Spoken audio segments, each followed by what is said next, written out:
This video is about controls, and specifically text fields.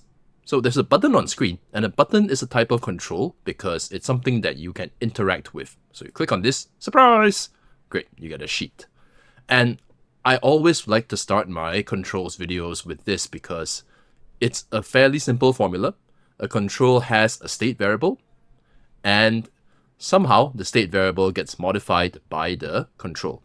Okay? So in this case, the state variable is showSheet, and the button changes showSheet.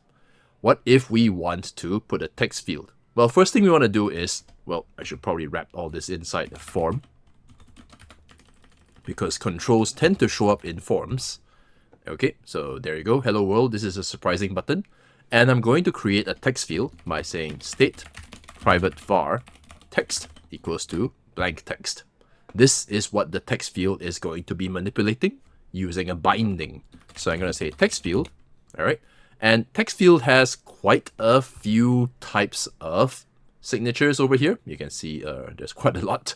Okay, on the latest version of Xcode, you do have this predictive code completion. I'm just going to try it out by pressing tab, and we're going to have text field, enter text, text colon $text. Okay, and now what I can do is I can actually type inside here. Hello, this is something.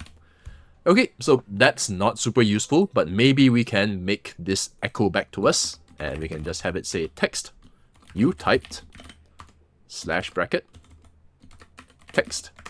So let's try. You typed, I am a banana.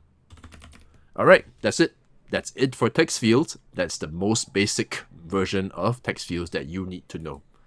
If you need to know more, you can look at the documentation.